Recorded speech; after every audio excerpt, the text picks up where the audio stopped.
Audio book वाङ्मय 35 समस्त विश्व को भारत के अजस्त्र अनुदान। चैप्टर 1 पार्ट 61 वर्ण व्यवस्था का स्वरूप और प्रयोजन। पूर्व काल में समाज के कर्णधार ऋषि मुनियों ने आर्यों को, जो कि अब हिंदू कहे जाते हैं, आवश्यकता अनुसार केवल 4 वर्गों में विभक्त किया था: ब्राह्मण, क्षत्रिय, वैश्य और शूद्र। यह 4 वर्ग वर्ण कहे जाते थे। ऋषियों द्वारा यह विभाजन बड़ा ही वैज्ञानिक, प्रगतिशील और उपयोगी था, किंतु तब इन वर्गों में किसी प्रकार का जातीय भेदभाव अथवा आज की तरह ऊंच नीच की भावना नहीं थी। 4 वर्गों में विभाजित होने पर संपूर्ण समाज एक आर्य जाति की सूत्रता में आबद्ध था। सब आर्य थे और सबको ही समान रूप से सामाजिक अधिकार मिले हुए थे। यदि यह विभाजन ऊंच नीच अथवा बड़े छोटे आधार पर किया गया होता तो शायद समाज का कोई आर्य सदस्य इसे मानने को तैयार न हुआ होता, और यदि यह जोर जबरदस्ती से आधार पर किया जाता तो उस समय आर्य वीर विद्रोह कर देते और इतना भयानक गृह युद्ध होता कि भारतीय सभ्यता, संस्कृति और धर्म की स्थापना करके जगत गुरु के पद पर प्रतिष्ठित होने वाली आर्य जाति उस पूर्व काल में कट मर कर कब की समाप्त हो गई होती, क्योंकि उस स्वाधीनता और समानता के समय में न तो किसी को दबाया जा सकता था और न कोई दब ही सकता था। दूरदर्शी ऋषि मुनियों इस आधार पर समाज में विभाजन, विघटन, विद्रोह उत्पन्न करके आर्य जाति का अहित करने की कभी नहीं सोचते। ऋषियों ने अपने समाज में वर्ग विभाजन अथवा वर्ण व्यवस्था अच्छी प्रकार से सोच समझकर बड़े ही वैज्ञानिक ढंग पर सर्वसम्मति से की थी। यही कारण था कि आगे चलकर आर्य जाति अपना अतुलनीय विकास कर सकी और इस सर्वसम्मत वर्ण विधान के सारा समाज सच्चाई के साथ मानता हुआ इसके अनुसार अपना कर्तव्य करता आया। ऋषियों की स्थापित की हुई वर्ण व्यवस्था हिंदू समाज में विघटन का कारण नहीं है। इसका कारण है विकृतियां हैं जो कालांतर में अनेकों उपद्रवों, आक्रमणों और सामाजिक अस्त व्यस्तता के कारण उत्पन्न हो गई और जिनको दूर करने की और कोई विशेष ध्यान नहीं दिया गया। आदिकालीन भारतवर्ष में आर्यों की अपेक्षा अनार्यों की संख्या बहुत रही है। जहां आर्य सृजनात्मक विचारधारा के अनुरूप काम करते हुए सभ्य, सुसंस्कृत एवं विकासोन्मुख उन्नत समाज का निर्माण करते हुए एक स्थायित्व पाने के प्रयत्न में लगे रहते थे, वहां केवल लूट मार करके अपनी जीविका चलाने वाले अनार्य आए दिन उन पर आक्रमण कर दिया करते थे। उनका सामना करने के लिए सारे आर्य समुदाय को निर्माण कार्य छोड़कर युद्ध में लग जाना पड़ता था और इस प्रकार सभी बनी बनाई व्यवस्था बिगड़ जाती थी। फिर नए सिरे से काम शुरू करना पड़ता था। खेत उजड़ जाते थे, शिल्प नष्ट हो जाते थे और योजनाएं बिगड़ जाती थी। साथ ही सैकड़ों महान मस्तिष्क कटकर रणभूमि में गिर जाते थे, जिससे इनमें चल रहे विकास की विचारधाराएं जहां की तहां समाप्त हो जाती थी। इस प्रकार आए दिन बड़ी बड़ी हानियां होती रहती थी। जितना आगे बढ़ पाते थे उतना ही पीछे हट जाना पड़ता था। निदान अनार्यों की इस बर्बरता से परेशान होकर समाज के मनीषी महात्माओं ने गहराई से विचार कर इस समस्या का कोई स्थायी हल निकाल लेने का निश्चय कर लिया। अस्तु उन्होंने विचार किया और पूरे समाज को 4 वर्णों के नाम से 4 वर्गों में विभक्त कर दिया। एक वर्ग में उन्होंने वे व्यक्ति रखे जो चिंतनशील स्वभाव के थे और अध्ययन एवं अध्यापन, समाज सेवा एवं लोक नेतृत्व में जिनकी रुचि सर्वोपरि थी। इस वर्ग को उन्होंने ब्राह्मण कहा।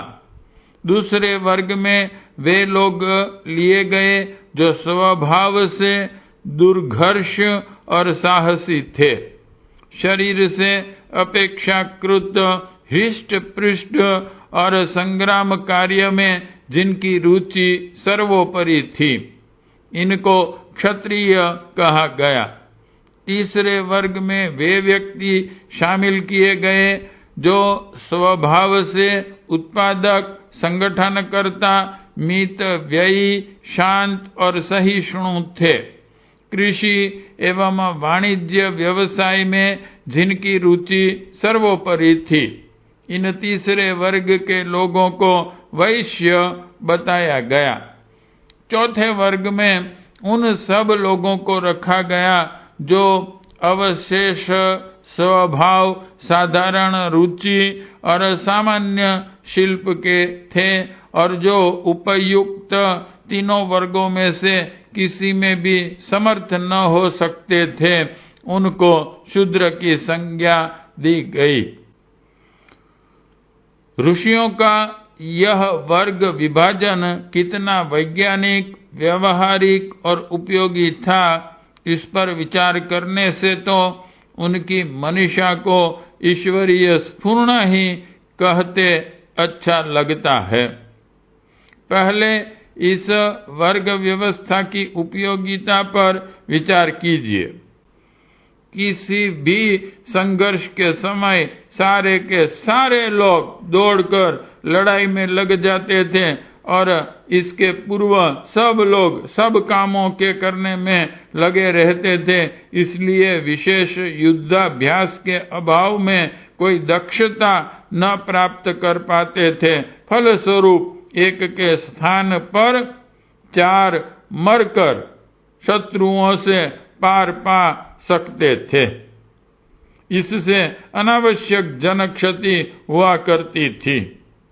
इसके अतिरिक्त सब प्रकार के लोग होने से प्रथम वर्ग के लोग दया भाव से विचार पूर्वक लड़ते थे। रुचि एवं स्वभाव के विपरीत तीसरे वर्ग के लोग बेकार टालने के कारण बेकार मारे जाते थे और चौथे लोग अनुशासन की महत्ता न जानते और परिस्थिति विशेष के लिए प्रत्युत्पन्न बुद्धि न होने से व्यूह बिगाड़ने और कमजोर पक्ष बनकर शत्रुओं को बढ़ने का अवसर देते थे। केवल दूसरे वर्ग के लोग ही रुचि से लड़ते मरते थे, सो भी अदक्षता एवं असंगति के कारण उतना कुछ न कर पाते थे जितना अपनी वीरता के बल पर उन्हें कर दिखाना अपेक्षित होता था। लड़ाई में एक साथ सबके लग जाने से बाकी कृषि, व्यवसाय एवं अन्य सारे शिल्प बंद हो जाते थे, जिससे लड़ाई के लिए रसद और हथियारों आदि की पूर्ति कम पड़ने लगती थी। घर आरक्षित एवं अकेले रह जाते थे और स्त्री बच्चे भूख से लेकर भय तक के शिकार बने रहते थे। शिक्षा दीक्षा का सारा काम जहाँ का तहाँ रह जाता। चारों ओर एक अजीब अस्त व्यस्तता, अभाव और अधीरता का वातावरण छाया रहता था। वर्ग विभाजन हो जाने से इन सब अवस्थाओं में सुधार हो गया। दूसरे वर्ग के क्षत्रिय कहे जाने वाले व्यक्ति अपना सारा समय और ध्यान युद्धाभ्यास में लगने से युद्ध कला में कौशल होकर अच्छे योद्धा बनने लगे। रणभूमि में एक मन तन से छटे हुए सैनिकों के लड़ने से कम समय और कम बलिदान में बड़ी बड़ी विजय मिलने लगी और इधर विचारणा, विद्या, योजना, उत्पादन, व्यवसाय और सामान्य शिल्प के अन्य सारे काम भी होते रहे, जिससे विजनता और विपन्नता के भयद वातावरण से शेष समाज की रक्षा होती रही। इस प्रकार जहाँ शीघ्र ही शत्रुओं का दमन हो गया, वहाँ समाज में संपन्नता भी आने लगी। इस व्यवस्था की यह उपयोगिता भी मानी जाएगी। संक्रांति समाधान के लिए सुदर्शी मनीषियों ने जिस वर्ग अथवा वर्ण व्यवस्था को योजित किया था, इसका इतना व्यापक लाभ देखकर शांति समय के लिए भी उसे मान्य कर दिया।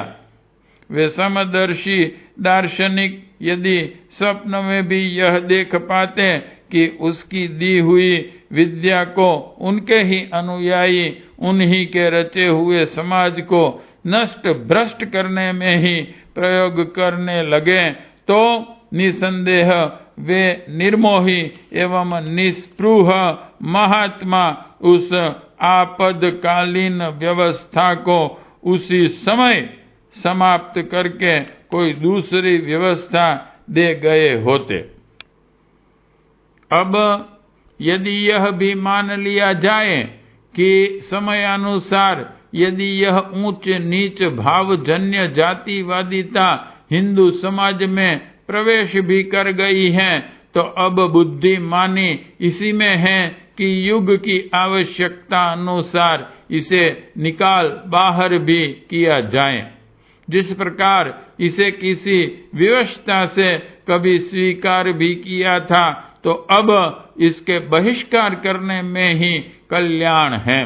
अन्यथा इसका जो कुफल आज तक हिंदू समाज ने भोगा है, उसका शत सहस्त्र गुना कुफल आगे भोगेगा। समय के अनुसार यदि मान्यताएं न बदली गई, तो शरीर में विजातीय तत्वों की तरह यह शीघ्र ही हिंदू समाज को ठिकाने लगा देगी।